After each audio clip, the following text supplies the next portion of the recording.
안녕하세요. 메카닉 코인 투자 더펄슨 호입니다. 오늘은 ENA 코인 분석 한번 해보겠습니다. 에테나 요즘 많이 핫하죠. 자, 최근에 새롭게 상장한 코인이고요. APY 35.4%라는 매우 높은 수치를 보여주는 스테이블 코인 프로젝트입니다.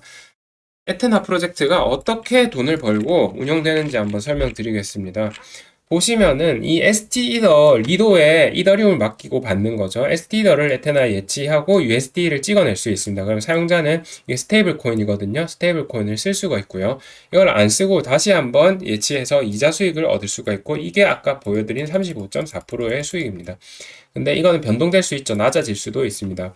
그럼 에테나 프로젝트에서 이 ST 이더를 가지고 있기 때문에 리더로부터 이자 수익을 받고요. 그리고 해당 그 ST 이더 중에서 1대1 비율로 1은 현물로 보관하고 1은 선물로 숏을 칩니다. 그래서 이더가 떨어지든 오르든 간에 담보 자산이 변함없게 유지하는 거죠. 외부 담보 보관 회사에 그 이더를 예치하고요. 이걸로 1배 숏을 칩니다. 그러면은 선물 거래소 중앙화 선물 거래소에서 치고요. 여기에서 펀딩비를 먹습니다. 그래서 얘네들의 주 수입원은 1번 리더로부터 받는 이자 수익이고요. 두 번째는 숏치고 받는 펀딩비입니다. 롱 우세장이니까 숏치면은 펀비를 받겠죠. 물론 숏 쳤을 때 펀비를 못 받을 때도 있습니다. 거기에 대해서는 자세하게 설명드리겠습니다. 외부 담보 보관 커스터디 회사에 보관하는 이유는 왠지 아시죠?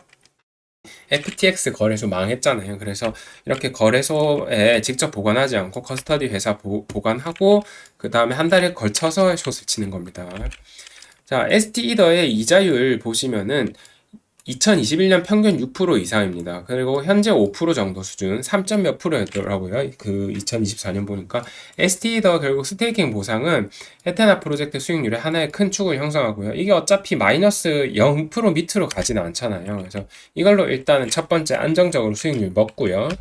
두 번째는 이더 숏 포지션 펀딩비인데요. 보시면 2021년도 연이율로 18%가 나왔습니다. 그러니까 이때 현물 안 사고 숏만 그냥 치고 있었으면은 18% 정도 먹는 거죠. 그리고 22년도에 0.6%, 하락장인데도 생각보다 플러스 펀비가 나왔죠. 그리고 23년도는 7%입니다. 그래서 얘네들이 역사적으로 봤을 때 숏 포지션은 무적이더라. 펀비 먹는 전략은. 그래서 이런 전략을 들고 나온 겁니다. 하락장에도 마이너스가 나오지 않더라. 물론 일시적으로 이렇게 마이너스가 나오는 시기도 있지만은 길게 왔을 때는 마이너스가 안 나더라. 담보로 보관하는 이더랑 동일 비율로 1대1로 숏치니까 이더 가격이 떨어져도 숏에서 먹으니까 여기서 플러스 마이너스 제로가 되겠죠. 이더 가격이 오르면은 여기서 마이너스가 나더라도 플러스 마이너스 제로가 되니까 괜찮고요. 수익은 펀딩비로 먹고 여기 리도 SD 이더 이자율로 먹고 이 두 개로 먹으니까 괜찮다 이거죠. 자, 코인 앤 퓨처와 USDT 앤 퓨처 이걸 아셔야 되는데요. 자, 그럼 얘네가 숏을 칠 때 어떻게 치느냐? 에테나는 코인 앤과 USDT 앤 퓨처를 탄력적으로 사용하는데요. 코인 앤 퓨처의 경우 선물 계약에서 담보를 코인으로 가지는 것으로 상승장에서 롱 칠 때 유리합니다. 그러니까 이게 예를 들어서 이더로 제가 롱을 치잖아요. 그런데 이 이더리움을 그 자체를 담보로 두고 롱을 치는 거예요. 그러면 이더 가격이 올라가는 상승장에서는 제가 이더로 2배 롱 쳤으면은 이더 상승분도 먹고 2배 롱도 먹는 겁니다.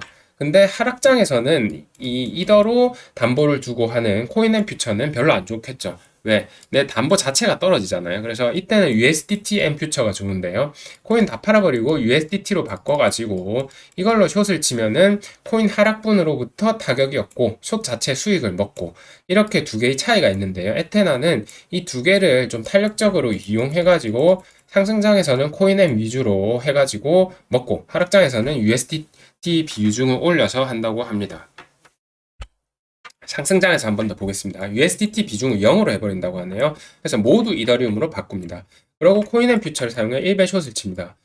상승장인데 숏을 다 치면 괜찮나요? 근데 괜찮죠. 왜냐? 어차피 코인 가지고 있기 때문에 이거 1배 숏 쳐도 코인 오르는 만큼 다 그 해칭이 되고요. 대신에 뭐가 좋습니까? 숏 포지션 펀딩비가 무시무시하죠. 21년도 18%라고 했죠. 그거를 다 먹는 거죠. 그래서 상승장에서 전체 다 이더로 바꿔버리고 최대한 많은 포지션으로 다 숏을 쳐서 크게 펀딩비를 먹는 게 상승장에서 에테나의 전략이고요.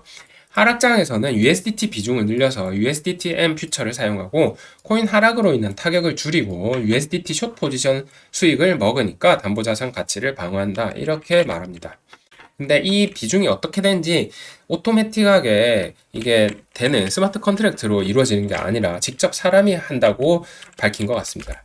백테스팅을 해보면요. 24년, 3년, 2년, 1년, 21년도에 ST더가 5.9%, 이더리움 뭐 펀딩이 한 15%에서 한 21% 정도 먹었고, 이게 4.4에서 4.9 했을 때 이 일드가 17%, 13%, 4%, 21%, 그러니까 괜찮게 나오더라 이겁니다. 그러니까 지금 35.4%면은 이거 이때 제일 괜찮았을 것 같았을 때 21%인데 지금 35.4%가 좀 너무 높은 감이 좀 있긴 한데 어쨌거나 한 20%, 10% 후반대에서 이 정도 나오고 하락장에서 쇼펀비 별로 못 먹을 때도 4.9% 정도의 수익률이 나오더라. 그래서 얘네들이 주장하는 게 어느 정도 일리는 있다고 볼 수 있겠습니다.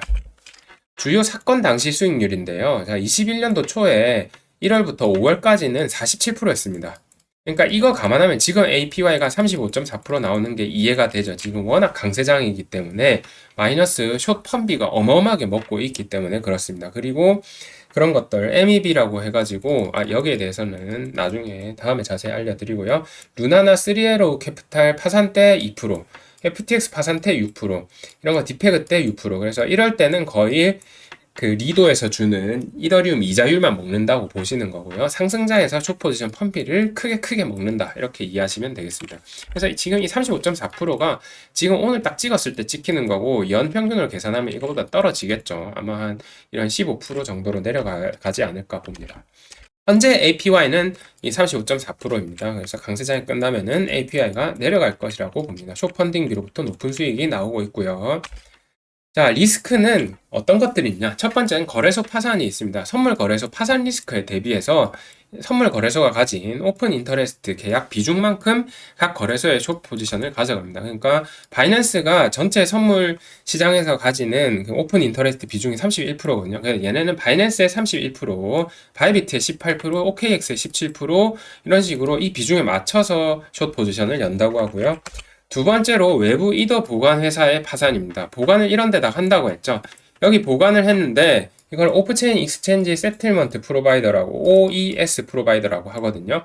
거래소로부터 떨어진 커스터디 전문 회사 여러 곳에 또 나눠서 보관을 하고요. 도산절연이란 게 이쪽에다 맺어져 있는데 뭐냐면은 이 회사가 파산하더라도 이 이더리움의 소유권이 얘네 게 아니기 때문에 이 회사에 대한 채권자한테 이더리움을 뺏기는 게 아니라 내 이더는 그대로 에테나에게 그대로 가져간다고 합니다. 이게 도산절연이라고 하네요. 자, 리스크 세 번째, 숏포지션 펀딩비가 마이너스가 될 때가 있습니다. 역사적으로 숏포지션이 마이너스 펀비를 내는 경우는 매우 희소했지만은 기본적으로 ST더의 이자율이 있고 이를 상쇄합니다. 최악의 경우 에테나에 예비금이 있어서 이를 보완합니다. 얘네들이 안전자금이 있다고 하네요. 그리고 얘네들이 실제로 일정 짧은 시기라도 마이너스 수익률을 보더라도 사용자에게 마이너스 수익률을 전가하지 않는다고 합니다. 현황은 보시면은 핫하잖아요. 그래서 어마어마하게 늘었습니다. 이거는 보시면 수익인데요. 프로토콜 레버뉴 800만 달러까지 올랐다가 일주일 수익이 최근 500만 달러 정도고요. TBL이 지금 1.58B니까 이게 10억 달러, 150억 달러 정도로 굉장히 높다고 할 수 있겠습니다. 그래서 굉장히 빠르게 성장한 프로젝트입니다. 지금 150억 달러가 아니죠. 15억 달러죠. 1빌리언이니까 1.58. ENA 토큰 유틸리티가 약합니다. 별로 쓸 데가 없겠죠. 그냥 내놓은 거면 거버넌스 토큰이에요. 그래서 뭐 거버넌스 안건들이 뭐 이런 것들 담보 자산을 나중에 BTC도 추가할 수 있다고요.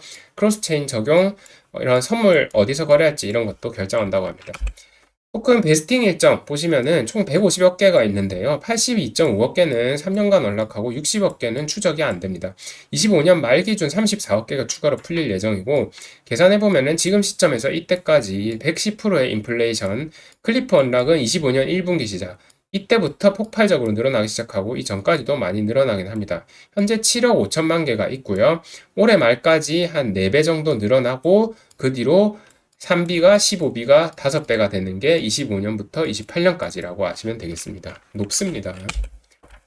자, 투자사가 괜찮죠. 드래곤플라이, 바이낸랩스, AAV, 신테틱스하고 커브 이런 주요 디파이, 뭐 아서 헤이즈 이런 사람 다 투자했고요. 주요 마켓메이커 보시면은 여기 다 나오는데 GSR하고 GSR이 3,750만 개 가져갔고요. 윈터미터가 1,500만 개 가져가서 얘네가 마켓메이킹을 할 거라고 합니다. 그래서 요약을 드리자면은 상당히 발전했습니다. 안전 수익률 추구 전략하고 취하고 있고요. 리스크를 여러 방면으로 고려하고 관리한 것이 느껴지고 업계 주요 선두주자들과 협력 및 투자, 근본적으로 블랙록에 의존하죠. USDC는 미국 국채로 보관하잖아요. 근데 얘네들은 이더리움으로 한다. 탈중앙화에 우위가 있고요. 상승장에서 높은 수익률을 거둡니다. 펀딩비, 숏쳐서 펀비를 먹자. 자, 단점은 역사적으로 숏펀비가 대부분 높게 나왔다는 점을 의존하는데, 아시죠? 이 역사적으로 과거에 그랬다고 했다가 크게 뒤통수 맞은 케이스가 엄청 많죠. 이런 일이 많기 때문에 시장에는 언제나 예측할 수 없는 일이 일어나고 우리가 당연하다고 여기는 게 깨지는 경우가 굉장히 많습니다. 그래서 이 숏펀비에 결국 의존을 하는데, 이 숏 쳤는데 마이너스가 난다고 칠 때 이 마이너스가 너무 오랫동안 나서 얘네 예비금마저 다 박살이 난다. 박살이 나서 사람들이 완전히 막 다 돈 빼내고 USDE와 USDT나 USDC하고의 그 1대1 패깅이 막 깨지고 이러면은 또 난리가 날 수 있겠죠. ST이더를 담보로 사용하는데 리도가 현재 중앙화 문제로 비판을 많이 받고 있다. 그리고 말도 안 되게 높은 토큰 인플레이션입니다. 연평균 110%. 코인앤퓨처가 USDT앤퓨처를 선택적으로 운용하는데 이걸 운용하는 게 무슨 스마트 컨트랙트로 운영된 게 아니더라고요. 그냥 팀원들이 하는 것 같습니다. 그래서 결국은 자기들이 그냥 사람이 중앙화 리스크가 있습니다. 이걸 담당하는 사람이 해가지고 뭐 이거를 늘리던가 하겠죠. 그러니까 사실상 이게 탈중앙화가 완전히 됐다기보다 이 어떤 사람이 하는 그런 리스크가 있다고 보시면 되겠습니다. 네, 오늘 에테나 코인 분석해봤고요. 찾다 보니까 이런 내용이 좀 많았는데 이 정도 아시고 투자하실 분은 각자 잘 판단해서 투자하면 되겠습니다. 오늘 영상 여기까지 하겠습니다.